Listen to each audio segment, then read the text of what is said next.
Boa noite, irmãos. É uma grande satisfação e também uma honra muito grande para mim, receber esse convite de poder estar contribuindo também de alguma forma, palestrando aqui nessa comunidade que já há algum tempo, alguns anos, tem nos acolhido, o que para nós então realmente é uma grande bênção de Deus, Então eu fico feliz por essa oportunidade de poder cooperar de alguma maneira também, falando sobre esse tema, sobre a reforma protestante. Então eu agradeço aos irmãos, aos membros aqui de Village, a comunidade de Jacintinho também, lá tem uma congregação reformada, os irmãos vieram me acompanhando também aí, aos irmãos que estão de repente visitando de outra comunidade também, de outra comunidade cristã, sejam todos bem-vindos, aproveitem esse momento, tudo até agora tem sido muito belo, Foi muito bom poder ouvir esse hino de João Manô, as 95 teses de Lutero, e realmente é motivador para nós cantar essas verdades, que são tão profundas e tão significativas para nós, cristãos protestantes, especialmente reformados. Meus irmãos, estamos no mês da Reforma Protestante. Esse mês de outubro para nós é muito simbólico e realmente tem um grande valor para cada protestante e até mesmo para pessoas que, mesmo não sendo protestantes, compreendem, o que a Reforma foi, o que ela causou ao mundo. Por isso, para nós, realmente é muito simbólico. Em várias escolas, nesse período, há uma preparação para festinhas de Halloween. E, infelizmente, a nossa cultura muitas vezes perde de vista o valor da reforma e se lembra apenas desses festejos que nem estão ligados à nossa cultura, mas gostam realmente de dar ênfase a isso. Nós temos a oportunidade de, ao invés de andar na direção do mundo, refletir sobre esse evento histórico tão importante, tão significativo e que nos trouxe liberdade de consciência e que realmente influenciou muito daquilo que nós conhecemos hoje como sociedade. A reforma tem um grande peso para todos nós e precisamos pensar sobre isso, precisamos refletir sempre sobre essas verdades. Uma vez que estamos falando sobre reforma protestante, nós somos convidados a olhar para trás, a pensar em legado, em herança. Eu queria iniciar justamente convidando os irmãos a abrirem suas Bíblias na Palavra de Deus, no Salmo 78, nós vamos ler do versículo 1 ao 8. É um texto que fala justamente sobre legado, meus irmãos. Salmo 78, do verso 1 ao 8. Salmo 78, do 1 ao 8, nos diz assim a palavra do Senhor: Escutai a minha lei, povo meu, inclinai os vossos ouvidos às palavras da minha boca. Abrirei a minha boca numa parábola, falarei enigmas da antiguidade, os quais temos ouvido e sabido, e nossos pais nos têm contado. Não os encobriremos aos seus filhos, mostrando à geração futura os louvores do Senhor, assim como a sua força e as maravilhas que fez. Porque Ele estabeleceu um testemunho em Jacó e pôs uma lei em Israel, a qual deu aos nossos pais para que a fizessem conhecer a seus filhos, para que a geração vindoura a soubesse, os filhos que nascessem, os quais se levantassem e a contassem a seus filhos, para que pusessem em Deus a sua esperança e se não esquecessem das obras de Deus, mas guardassem os seus mandamentos, e não fossem como seus pais, geração obstinada e rebelde, geração que não regeu o seu coração e cujo espírito não foi fiel a Deus. Até aqui. É claro que não é uma exposição desse texto, mas nós podemos tirar muitas lições importantes sobre esse texto dos Salmos, porque nós vemos aqui justamente o legado, um chamado a Israel daquele período, a justamente guardar um legado e transmiti-lo às futuras gerações. Esse legado é a lei de Deus, e nós somos chamados hoje, como cristãos também, para transmitir um legado. Nós não estamos aqui aprendendo só por aprender, não estamos absorvendo tudo o que absorvemos num culto solene, em um estudo, em uma escola bíblica, em um momento como esse, só por vaidade, só por aprender para dizer que sabemos. Não, estamos aprendendo tudo isso para passarmos para gerações futuras.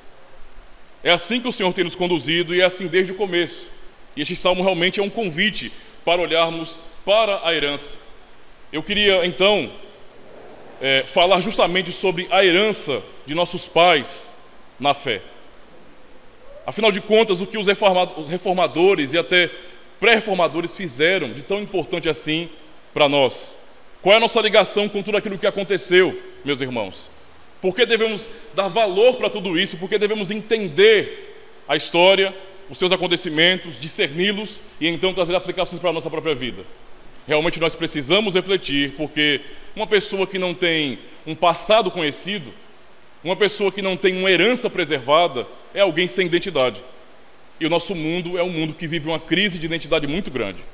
Por todos os lados vemos denominações e mais denominações surgindo, ramificações de denominações antigas, onde pessoas estão completamente desnorteadas, sem entender o que é a doutrina, a sã doutrina, a ortodoxia, e cada vez mais, nessas ramificações, vão abandonando as veredas antigas, abandonando os princípios da reforma protestante. Já até evangélicos hoje que dizem que não são protestantes, porque afinal de contas não protestam por nada, estão se desconectando cada vez mais do que a reforma foi e de toda a história do cristianismo. Nós precisamos então olhar para trás, meus irmãos, e nos perguntar: o que foi a reforma? E eu começo com uma pergunta. Todos nós, na verdade, não temos uma Bíblia que nós compramos em uma livraria? Sim. Nós todos temos acesso, não é, a várias Bíblias com várias traduções, sempre ao gosto do cliente, e para nós é muito simples adquirir a nossa própria Bíblia.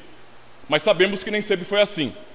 Nem sempre houve essa facilidade. Hoje em dia, não somente com um texto impresso, mas temos também acesso a um computador, a um smartphone, a aplicativos, onde temos o texto da Palavra de Deus registrado, algo que é tão precioso, mas que para nós não parece ter tanto valor assim.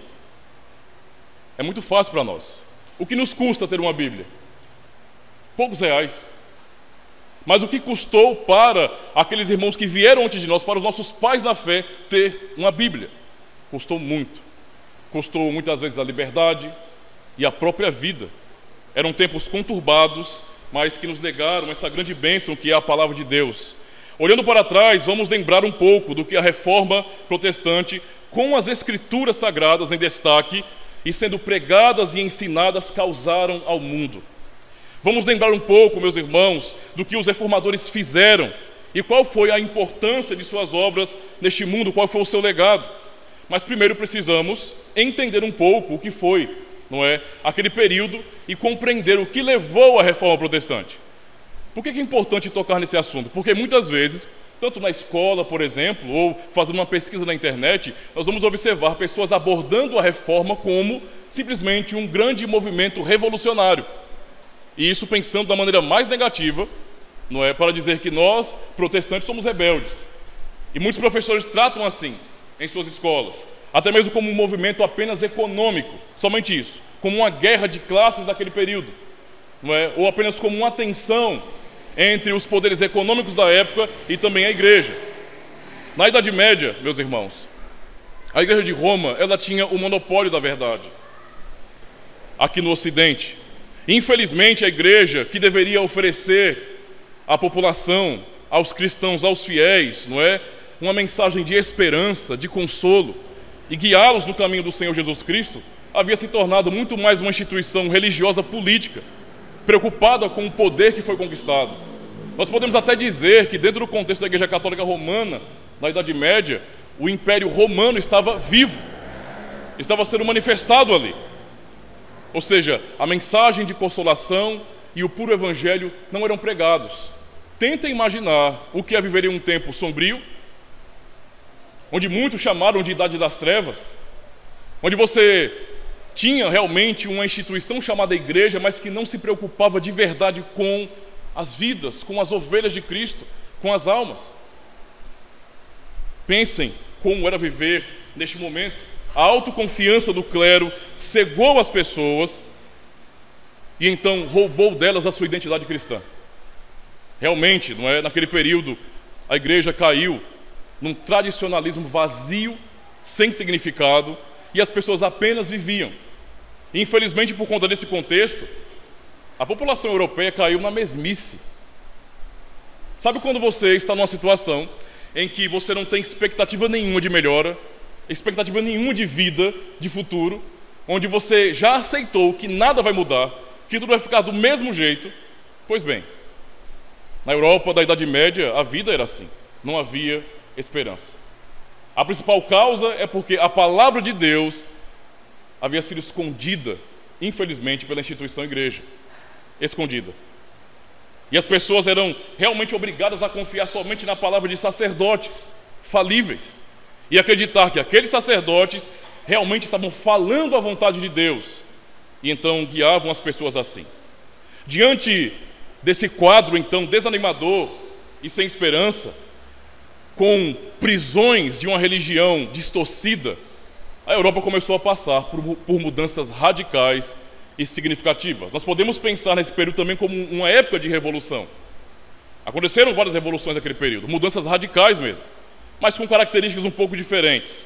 Quando pensamos então na Idade Média, temos que lembrar do que contextualizou a reforma, do que tornou possível humanamente a reforma protestante. E aí que nós chegamos justamente no período do renascentismo. Todo mundo conhece essa senhora aí, né? Já viu algum filme ou então pesquisando no YouTube, todos são acostumados com essa imagem.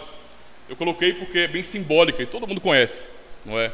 A Mona Lisa. Tem até umas montagens da internet que eu não sei porque os caras perdem tempo com isso. Vamos procurando as imagens para fazer os slides e o pessoal coloca Mona Lisa, Mona Crespa, Mona tudo. Eu não sei de onde que o pessoal tira essas coisas, não é? Mas é assim que acontece. No século XIV, não é? Iniciou na Itália, e isso durou até o século XVII mais ou menos, não é? Justamente esse movimento de renascentismo, que foi um movimento cultural, econômico e político, que trouxe muitas mudanças naquele período. O contexto desse renascentismo trazia a ideia justamente de que o mundo precisava de renascer, de se reinventar, de que alguma coisa precisava acontecer para mudar aquele quadro, mudar aquela situação. Algo deveria mudar radicalmente na sociedade que não suportava mais, havia insatisfação de todos os lados. Muita tensão entre o Papa, entre o clero, entre a igreja e, por exemplo, aqueles que eram líderes, não é, líderes econômicos, reis. Havia muita tensão com relação a isso, insatisfação por parte de todos. Então o renascentismo nasceu justamente com essa ideia de trazer mudanças realmente radicais. Nós podemos observar algumas características bem peculiares desse período e que nós podemos também notar a sua influência até os dias de hoje. Os irmãos vão observar aí. Tem imagens, por exemplo, não é? Esses quadros antigos, tem várias imagens, na verdade. Eu selecionei algumas porque muito do renascentismo, influenciado pela arte grega antiga, valorizava muito o corpo, né? Então tem muita imagem, por exemplo, esculturas e pinturas de pessoas nuas. Então eu achei por bem não fazer isso. Essa própria senhora aí, eu só coloquei o rosto dela porque ela não estava vestida para um simpósio. Então eu preferi colocar somente o rosto. Mas temos uma noção, mais ou menos, da arte, como isso começou a mudar, como isso começou a sofrer influências de fora também. Então pensamos nesse período, não é, por exemplo, sobre o racionalismo, a ideia de que a razão é o único caminho para se chegar à verdade, ao verdadeiro conhecimento, e tudo precisa ser explicado a partir de lógica e a partir de ciência. Também o cientificismo, que levou realmente as pessoas a buscarem razão científica, razão palpável, que pudesse ser medida nesse sentido para as manifestações da natureza. Também o próprio individualismo, não é? Onde houve uma ênfase, por exemplo, naquilo que é mais pessoal, o homem buscando se afirmar sua própria personalidade, não é? E realmente criando essa ideia de individualismo. Também podemos pensar, somando a isso, nesse antropocentrismo, quando realmente o homem foi colocado no centro. E observe que essas ideias, nascentes na Idade Média, elas atravessaram a história e chegaram até nós, porque na verdade, meus irmãos, se vocês observarem bem o que tem se manifestado nas redes sociais, não é? No nosso Brasil hoje, há muitos líderes, pastores, coachings, que têm ensinado as pessoas que o homem é o centro, inclusive o centro da vida de Deus. Isso é ensinado hoje para muitas pessoas. Isso não nasceu hoje, né? Não nasceu agora. Isso é ideia antiga, na verdade. E também observamos o classicismo, ou seja, os artistas daquele período, eles começaram a buscar sua inspiração para criar justamente nas culturas antigas. Eles procuraram aquilo que era clássico. Por isso mesmo que a arte renascentista dá tanta ênfase ao corpo, justamente porque isso é uma influência da arte grega antiga. Os gregos, então, eles tinham esse fascínio pelo corpo do ser humano, por isso tantos desenhos, tantas tantas figuras, tantas esculturas mostrando, dando ênfase a homens fortes, a mulheres com o corpo realmente bem desenhado. Então havia toda essa influência e eles buscaram essa influência para esse período do renascentismo. E essas influências, com certeza, trouxeram mudanças também em conceitos, porque a ideia de você trabalhar com a arte é você trabalhar exatamente no imaginário das pessoas. Isso faz muita diferença. Toda a produção artística moderna, ela não é à toa. Nada é neutro, não. Tudo é feito para trabalhar em nosso imaginário, para nos ensinar como pensar a vida, às vezes sem palavras, mas como pensar a vida, como entender o mundo. Nós temos aí alguns nomes, que são bem marcantes durante a história: Leonardo da Vinci, Rafael Sanzio, Michelangelo e Donatello. E eu não suportei, eu não sei se todos gostavam ou já assistiram Tartarugas Ninja, mas eu não suportei não, eu coloquei isso. Pensei umas 1000 vezes onde colocar Tartarugas Ninja, mas é porque veio na hora, Porque quando eu fui fazer a pesquisa, eu encontrei os nomes na ordem certinha. Eu falei, pronto, eu vou colocar essa imagem, porque o pessoal vai se recordar, Se podemos destacar, meus irmãos, uma marca forte do renascentismo, nós podemos dar ênfase justamente ao humanismo, ou humanismo renascentista. Essa ideia, digamos assim, essa manifestação ideológica trouxe também muitas mudanças, porque a ideia do humanismo aí tem a ver justamente com estudar as humanidades. Inclusive, nessa pegada do renascentismo, é justamente voltar aos clássicos, aos antigos, voltar aos filósofos gregos antigos. E nessa luta, nessa busca por estudar, por exemplo, a história de uma maneira um pouco mais específica, mais rigorosa, e nesse retorno, eles também encontraram, por exemplo, os pais da igreja. E aquilo que não era mais debatido na igreja, por exemplo, naquele contexto, começou a ser debatido. Virou pauta das conversações das pessoas. Tenta imaginar, então, como que isso foi levando ao contexto da reforma. O povo teve acesso a conteúdo que não tinham durante muito tempo. Isso realmente causou muito interesse. Inclusive, nós podemos notar que esses movimentos, que nós podemos ver talvez como uma revolução, são bem diferentes, porque geralmente quando nós pensamos em revolução, e aí podemos pensar em anabatistas, ou então em revolução marxista, sempre é aquela ideia de destruir o que existe para construir algo completamente novo. Mas essa revolução, pelo menos se vamos chamar assim, ela é bem diferente, porque ela faz um movimento de olhar para trás. Ela convida as pessoas a olhar para trás, olhar para os clássicos e procurar inspiração a partir disso, Para que as pessoas pudessem então ter inspiração, poderem questionar o que estava acontecendo, como que a vida era determinada ali. E foi essa a pegada humanista. Por isso, nós temos essa imagem aí de Erasmo de Roterdã, esse grande humanista que tem um peso muito grande para nós protestantes, mas muito grande. Nós poderíamos até chamá-lo de reformador, embora tenha ficado na Igreja Católica Romana ainda, mas o seu trabalho, nessa busca pelas antiguidades e pela própria língua grega, foi o que levou, por exemplo, a termos um documento que é tão importante e tão rico e significativo para a reforma, que é justamente o texto Receptus, Nós podemos pensar nisso depois, meus irmãos, mas o que os reformadores fizeram com tudo isso?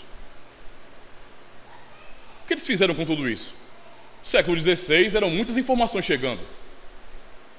Informações sobre a patrística, informações sobre a cultura grega, um avanço na sociedade e mudança acontecendo o tempo todo, muita informação, um anseio por romper fronteiras, por desafiar os mares. O que os reformadores fizeram então, diante de tantas influências, de tantos desafios? Qual foi a atitude deles? Nós observando isso aqui então, a atitude dos reformadores, observamos que quando aquelas pessoas que tiveram essas influências, que aprenderam sobre essas antiguidades, sentiram realmente esse desejo por mudança e começaram a observar incoerência, por exemplo, naquilo que a igreja dizia sobre ela mesma, sobre a história, sobre a verdade de Deus, e começaram a comparar com a teologia antiga, com aqueles escritos antigos, manuscritos gregos, por exemplo, eles tomaram atitude com relação a isso. Nós sabemos muito bem, tanto por ler como por assistir muitas vezes o filme de Lutero, e sabemos o que causou no coração dele ter conhecimento, por exemplo, do Novo Testamento. E muitos outros também começaram a estudar o texto da Palavra de Deus. e como isso foi importante e teve um peso.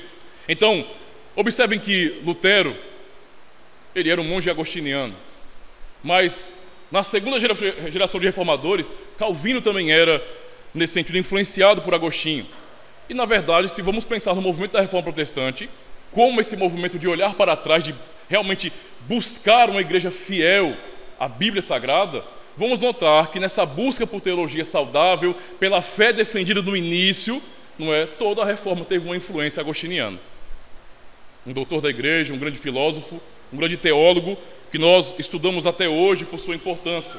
E percebam que isso era tão influente, meus irmãos, tão influente, que mesmo pensando no contexto do Brasil, observem, eu estava dando uma lidinha essa semana, não é isso, Credo Niceno, o Concílio de Niceia, no caso, né, daquele contexto, analisando a confissão de fé da Guanabara, que foi feita aqui do Brasil, não é, por calvinistas franceses, enviados pelo próprio Calvino, no século XVI, 1557, não é?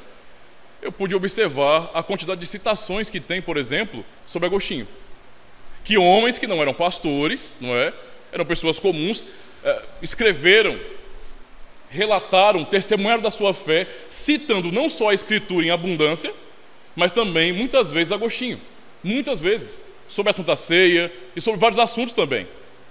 Né? Eles citaram, por exemplo, São Cipriano contra o herege Marcião. Eles tinham muito conhecimento, isso parecia muito comum para eles. Essa influência da patrística, essa influência dos antigos, dos clássicos, estava presente na vida daquelas pessoas. Eram os assuntos comuns, as conversações diárias. Por isso, quando foram questionados nesse sentido, eles puderam responder de maneira tão precisa, porque era comum, não é, aquele assunto. A influência foi tão grande que mesmo eles puderam responder em fé e até serem mortos por conta disso, serem martirizados. Muitos ali realmente perderam sua vida por assumir a fé bíblica, reformada, protestante, mostrando exatamente aquilo que nós cremos. Eles não receberam aquela riqueza, o que aprenderam com Calvino, o que aprenderam com seus pastores, com os presbíteros da igreja. Eles não receberam aquela herança, não é, e não tornaram aquela herança inútil na mão deles. Eles aprenderam, eles ouviram e realmente guardaram no coração e transmitiram. Estavam prontos para responder à razão de sua fé. Estavam prontos para responder justamente aquilo que a palavra do Senhor ensina. Tudo isso porque a reforma trouxe justamente a Escritura Sagrada de volta ao seu lugar. De volta ao seu lugar, não é? Que é o lugar de destaque, de autoridade máxima sobre a vida da igreja. Podemos pensar então, não é? Naquilo que eles defenderam, naquilo que eles realmente assumiram, ensinaram e as influências que vieram a partir daí. Nós conhecemos esse filme, não? Esse mês assistimos lá em casa, com alguns jovens do Village, o filme O Livro de Eli. Uma frase, claro, tem várias frases importantes e até citações bíblicas lá, mas uma frase muito comum, na verdade muito forte, que o personagem Eli responde a outra personagem chamada Solara, não é? Quando ela questiona, mas é só um livro? Sua resposta é, não é apenas um livro, não é só um livro. Era essa a compreensão dos reformados, dos reformadores, que a Bíblia Sagrada não é somente um livro. Não se trata apenas de um livro que nós imprimimos e temos para vender, para oferecer às pessoas, mas é o registro da palavra de Deus. E, portanto, como palavra de Deus, nós podemos confiar que Deus a usa com poder na mão de seu povo. Essa compreensão foi o que levou muitos a manterem a sua fé convicta nas Escrituras e defendê-las mesmo debaixo de ameaças de morte. Então, pensando nisso, aí voltamos à questão do Erasmo e também daquilo que foi o seu legado para os reformadores. Pensamos aí na Bíblia de Lutero. Lutero usou o texto de Erasmo, o texto grego de Erasmo, o que nós chamamos hoje de texto receptus, ou texto recebido. Também para traduzir, não é, a famosa Bíblia King James, 1611, foi usado o texto receptus para o Novo Testamento. E até mesmo a nossa Bíblia em português, não é? A nossa amada João Ferreira de Almeida, como aprendemos naquele panfleto feito pelo pastor Kennedy Whisky, não é? São as igrejas de reformação Nova Seita, ele explica sobre isso de maneira muito clara, que ele foi um pastor reformado e que começou a traduzir realmente a Escritura para o português. E também teve como base no Novo Testamento o texto Receptus, o texto que Erasmo preparou, que organizou. Então vejam a riqueza disso, meus irmãos. Percebem a bênção que isso significa e o peso que teve na vida daqueles reformadores? A matéria-prima para a reforma foi isso.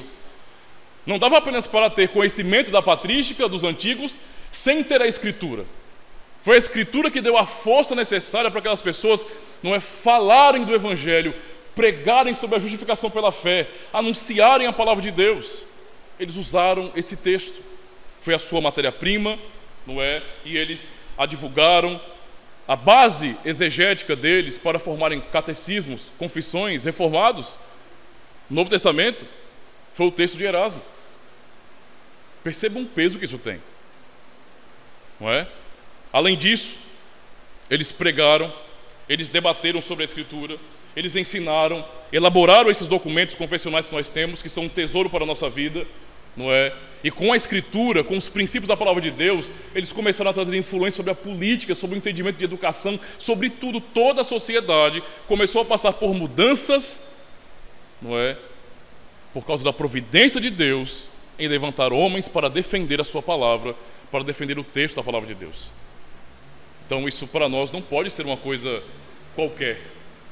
Nós não podemos apenas lembrar de tudo isso, de alguns detalhes, e deixar apenas a lembrança realmente, e não refletir um pouco, sobre o peso, sobre a importância daquele período. O legado dos reformadores. Podemos pensar um pouco mais sobre isso.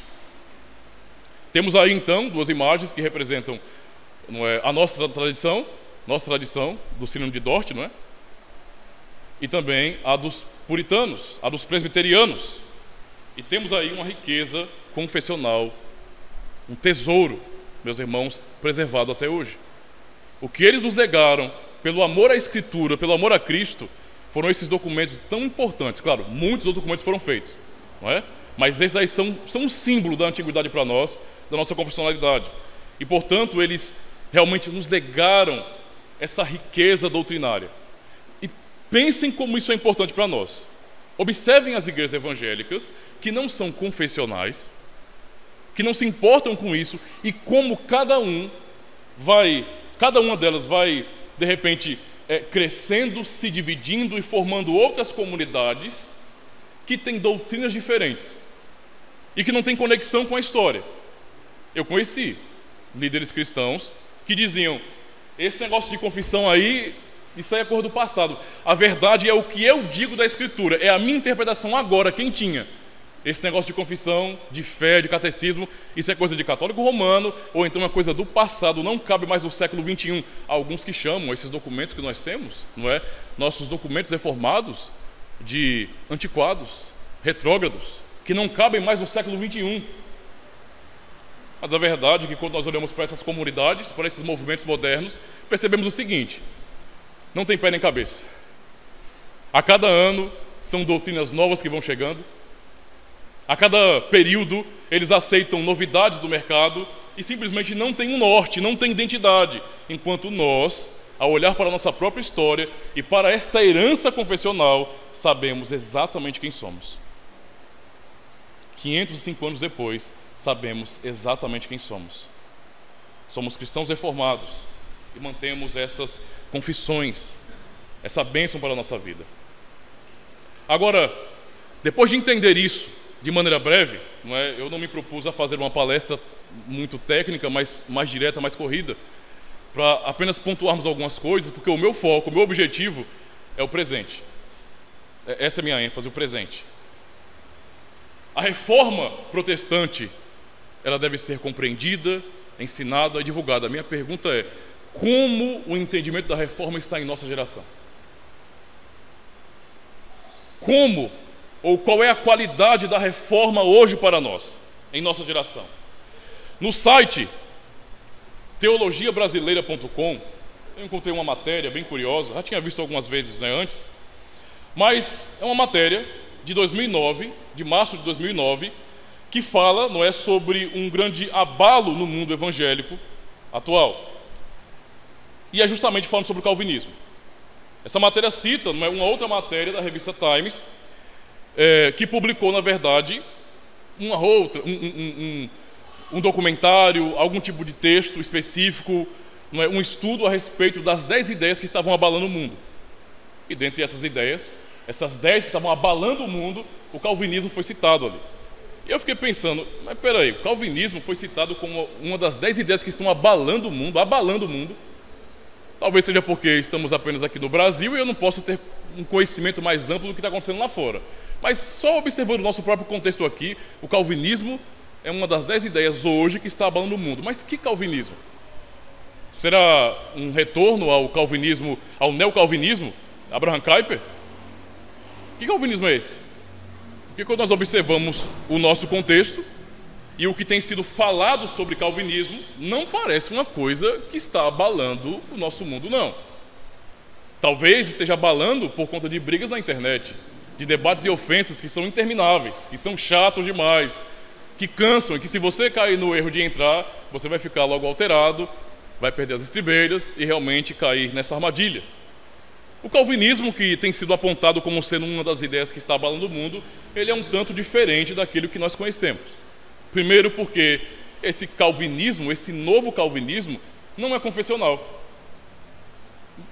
O que nós estamos vendo aqui sobre a reforma protestante não está muito conectado com esse calvinismo novo aqui em nosso país, por exemplo. Não é confessional. Eu digo isso porque eu estou no YouTube, tenho um canal no YouTube, então eu estou em contato com várias pessoas de várias denominações diferentes. E o tempo todo eu ouço falar de calvinismo, e tudo que se fala sobre isso é sobre predestinação, sobre eleição, não é sobre os 5 pontos do calvinismo e nada mais, não passa disso. E na verdade é algo tão desconectado daquilo que nós conhecemos como nossa tradição, meus irmãos, que sinceramente não tem sentido. Você começa a ouvir essas pessoas ou então a estudar o que elas estão dizendo e vai percebendo que eles não têm identidade do mesmo jeito. Na verdade é uma coisa muito perigosa isso. Porque sabe qual é a consequência que eu tenho observado nesses contatos com várias pessoas em redes sociais e que são membros de comunidade? É que as pessoas que estão assumindo esse calvinismo não confessional são pessoas que estão meio que usurpando o termo e estão nos tratando, a nós reformados, como se nós não fôssemos os verdadeiros reformados, por exemplo. Eu tenho ouvido coisas assim. Não, nós é que somos os verdadeiros reformados. Nossa, aqueles reformados batizam bebês. Misericórdia. É coisa desse nível que eu estou observando em redes sociais. Desse nível. E você fica, mas peraí, para que isso serve então? É porque eu estou estudando aqui, nós temos todo esse contexto histórico, toda essa tradição preservada, para nos mostrar quem somos, o que nós cremos, e estão simplesmente nos tratando nesse sentido como se nós fôssemos uma coisa nova, às vezes até incômoda nesse sentido. O que está acontecendo? Meus irmãos, isso que está abalando o mundo é algo perigoso. E eu digo isso por experiência. Eu já fui um desses que, quando era de um outro segmento, de uma outra tradição cristã, conheci o calvinismo no meio dos debates. Irmãos, como eu debatia. Brigando em Facebook, misericórdia. Eu cheguei a chamar irmãos de energúmenos. Né? Chamei o irmão no Facebook, seu energúmeno. Né? Falei logo assim, porque eu já estava ficando enfesado. Isso nos emociona demais. Nos provoca muito. É algo muito emocional muitas vezes. Então, é um debate que não faz o menor sentido, porque não leva as pessoas a uma consciência da reforma, a tradição, a essa herança confessional, e resume-se apenas em dizer quem é salvo porque é predestinado ou não. Isso não é uma coisa boa não, irmãos. Sabe por quê? Porque esse tal de novo calvinismo que cresce sem confissões, e tem crescido sem confissões, ele é completamente relativista. Completamente. Ele se mistura a muitas coisas. Então é possível, por exemplo, não é? Acabei até esquecendo de passar o slide aqui. É possível você observar esse tipo de coisa aí. Observe. Pentecostais reformados. Batistas não confessionais, mas que são reformados. Calvinistas de 4 pontos.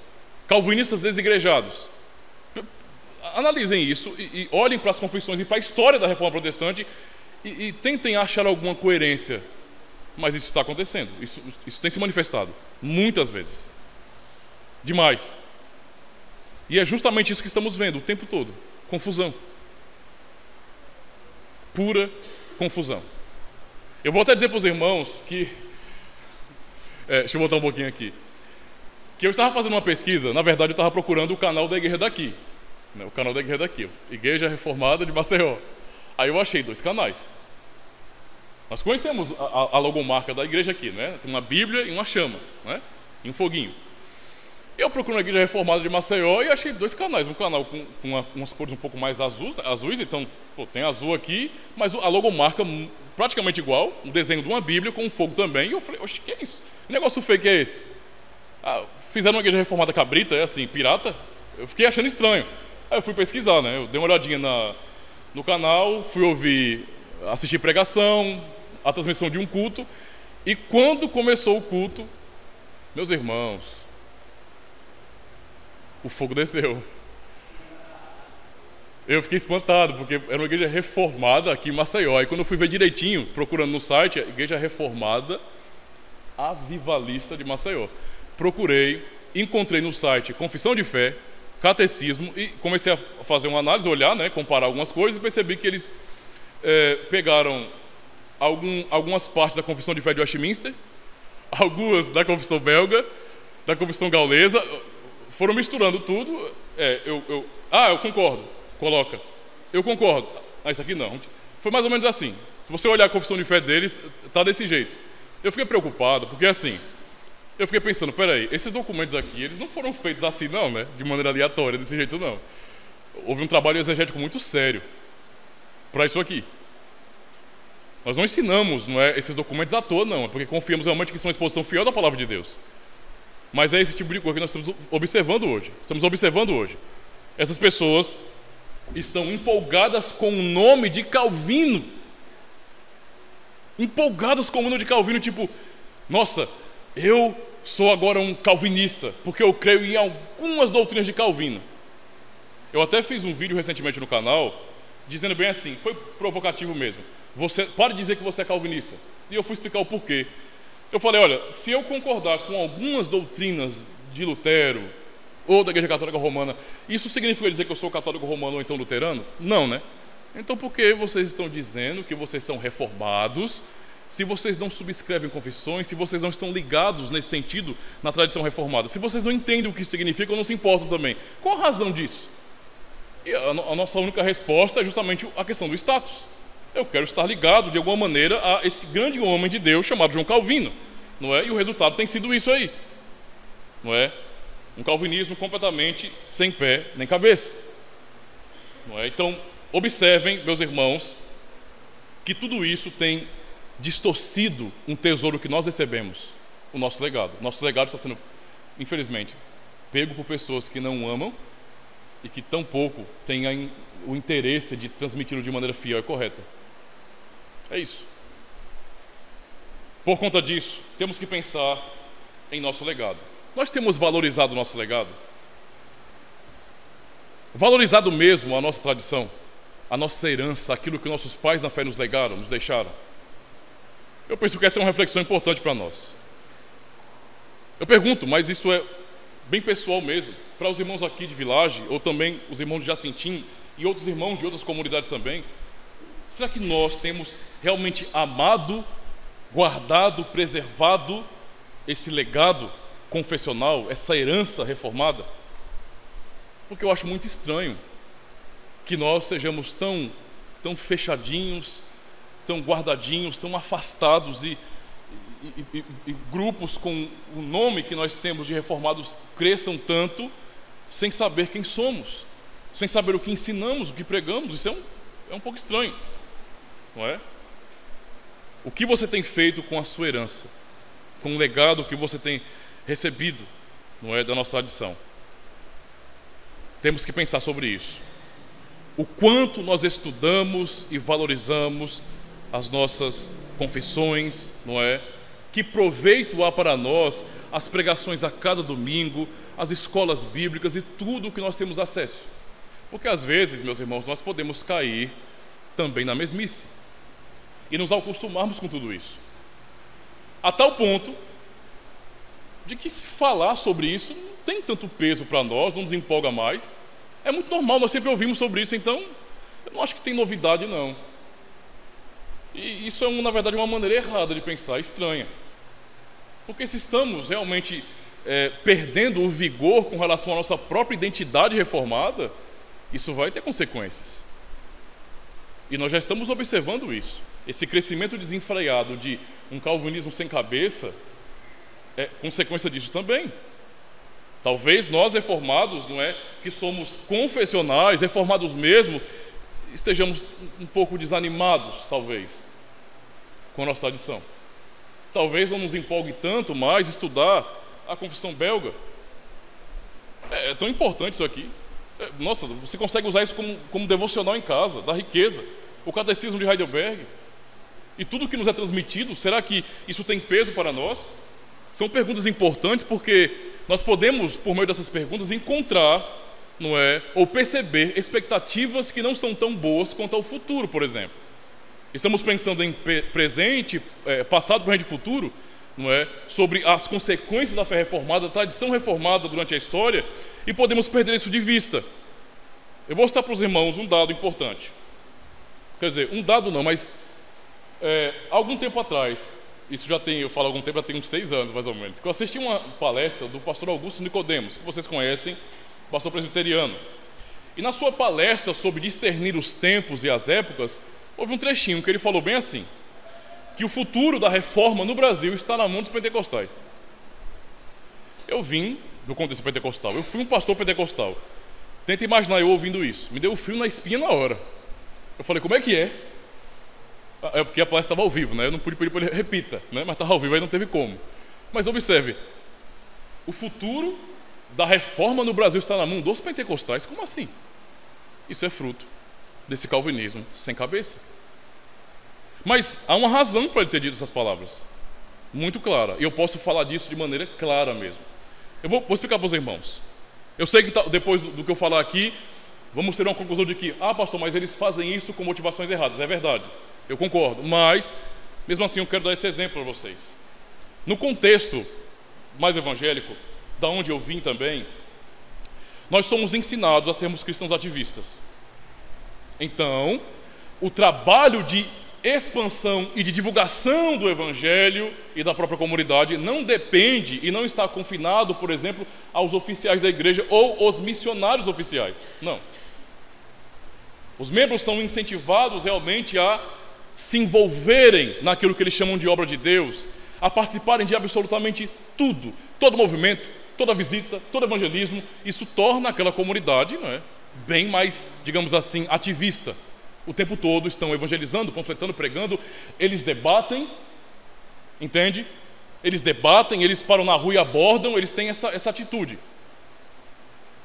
E quando eu observo essa fala do pastor Augusto Nicodemos, e também observo essa chegada, como no meu caso, de pentecostais que estão redescobrindo a reforma, e graças a Deus alguns nas confissões, não é? Eu percebo que realmente quem vem de fora tem um certo ânimo, uma certa vontade por ver a coisa acontecer.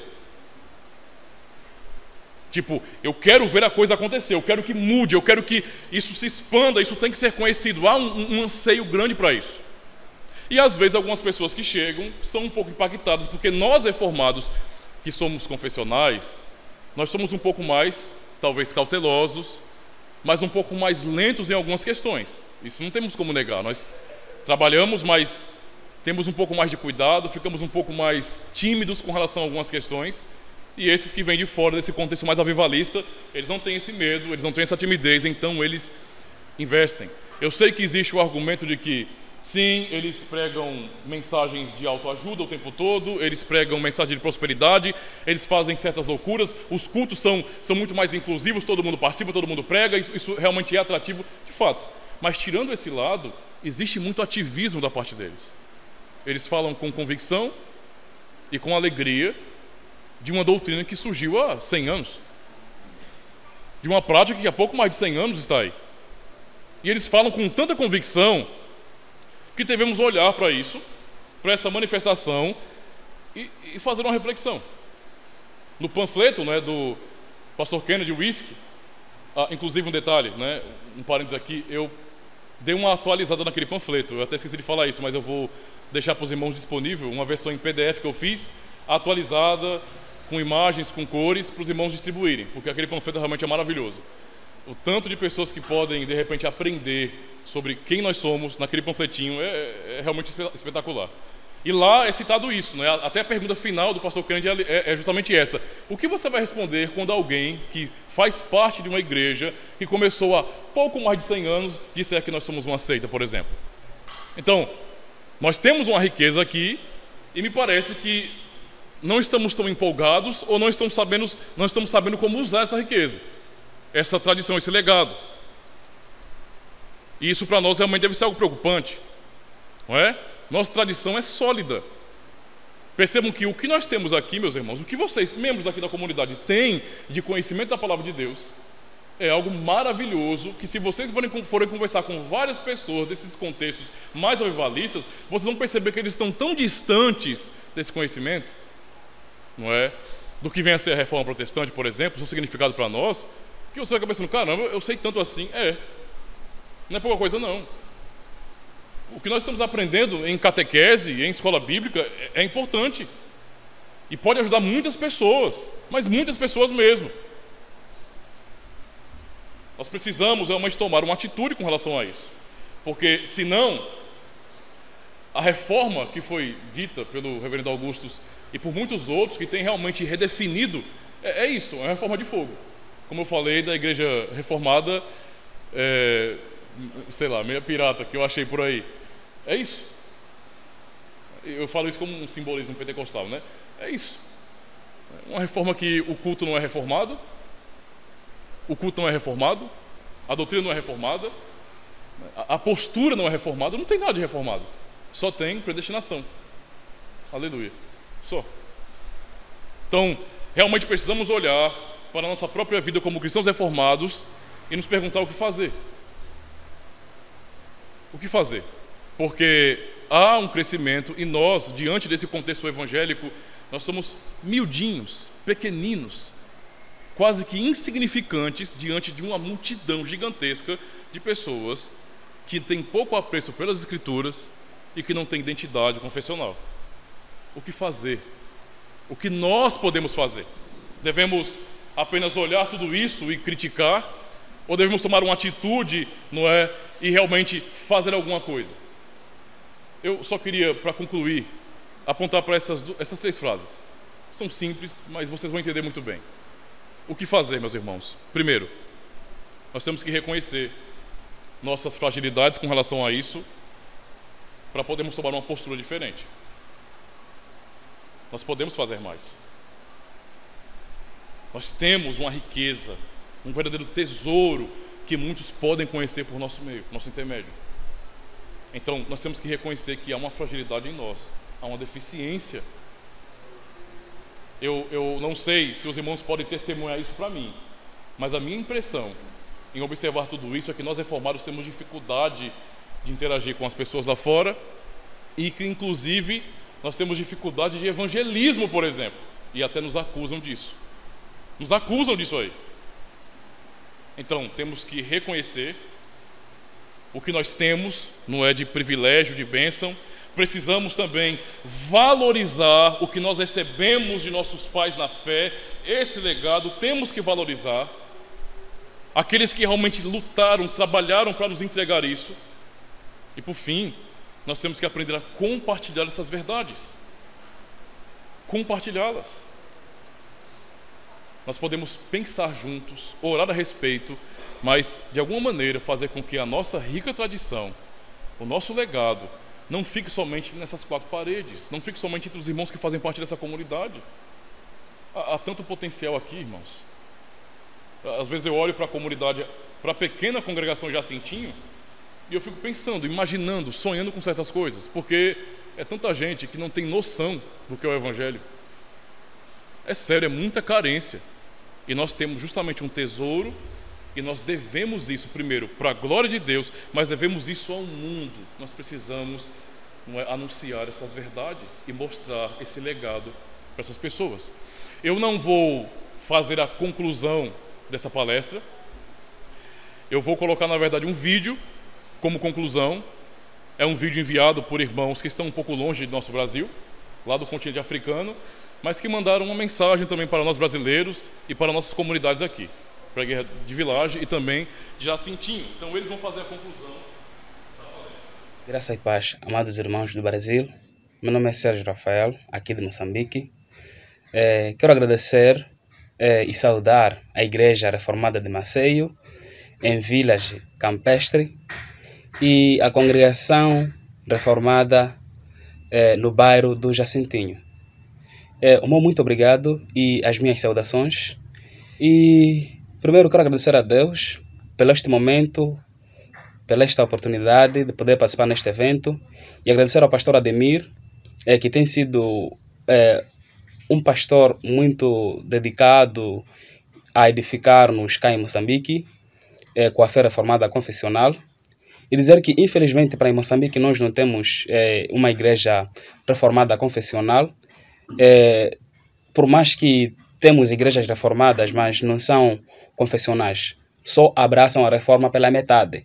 E isso, na verdade, tem sido um perigo, porque no meio de tudo isso tem surgido muitas heresias. E então, infelizmente, como eu dizia, carecemos de uma igreja reformada confessional. Existem sim igrejas reformadas em Moçambique, mas não são confessionais. Abraçam alguns pontos da reforma, como é o caso de 5 pontos de calvinismo, e o resto descartam, que é, na verdade, uma parte mais essencial, que nos identifica como nós, cristãos reformados confessionais. Então, quero pedir e incentivar e exortar aos irmãos aí do Brasil para que possam valorizar aquilo que já foi defendido no passado com os nossos pais da igreja, que eles lutaram para defender, e que os irmãos possam levar este legado que nos foi dado com os nossos pais da igreja no passado. E vocês estão, na verdade, é uma vantagem, vocês têm um privilégio enorme, porque estão num país em que as igrejas reformadas ainda estão sendo defendidas e estão sendo implantadas. Diferentemente com nós aqui de Moçambique, vocês estão em uma vantagem, porque vocês têm igrejas reformadas confessionais. Por mais que existam pentecostais e neopentecostais, mas mesmo assim vocês ainda têm aquilo que é chamado Igreja Reformada Confessional, o que defende a sã doutrina. Diferentemente conosco aqui, nós aqui estamos misturados. Igrejas que se dizem, na verdade temos só um único movimento, que é pentecostal, por mais que outras reformadas se dizem serem reformadas, mas quando você vai participar no culto deles, o que você encontra lá é apenas o neopentecostalismo.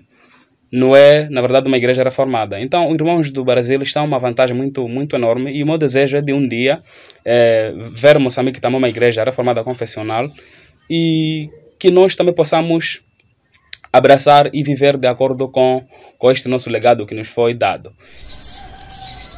Me chamo Benildo Hermínio, sou moçambicano e moro também aqui em Moçambique, né?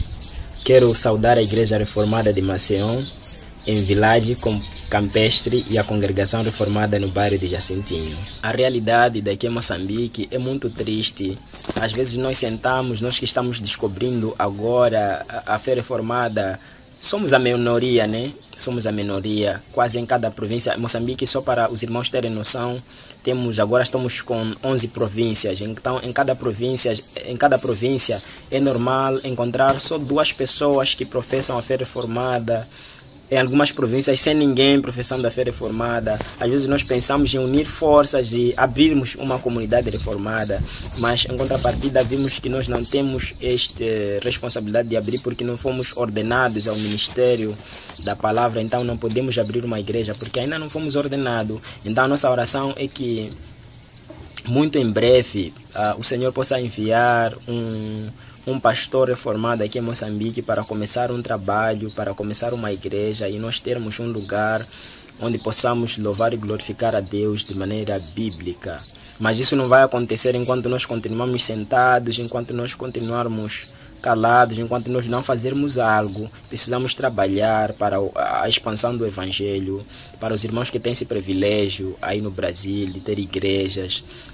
Trabalhem para que a fé reformada se alastre. Para os irmãos que têm privilégio de ter um pastor reformado, orem por este pastor reformado para que o Senhor lhe envie para aqui em Moçambique. Será de grande honra. Nós recebemos aqui um pastor reformado que irá nos ajudar a nos desenvolver na fé reformada. Esta é a mensagem que eu passo para os irmãos aí em Jacintinho e os irmãos de Maceió, que trabalhem na fé reformada, não fiquem calados. Vamos avante nessa fé reformada, vamos fazer valer este legado reformado, vamos fazer valer. Então, irmãos de Jacintinho, irmãos de Maceió, vamos trabalhar por essa fé reformada, vamos fazer valer esse legado. Esta é a mensagem que eu transmito para vós aí e quero agradecer ainda mais por me dar este privilégio de fazer parte deste evento indiretamente e agradecer o Conselho da Igreja de Village. Não sei se pronunciei bem Village, então quero agradecer o Conselho da Igreja de Village, aos presbíteros da Igreja de Village e em especial quero agradecer o irmão Girvan, que organizou este evento e quero incentivá-lo a organizar mais eventos como esses, mais eventos que vão fazer soar a nossa fé reformada. Então, um forte abraço ao irmão Givan e incentivar neste trabalho e o conselho também aí da Igreja de Village, que continuemos a trabalhar por essa fé reformada.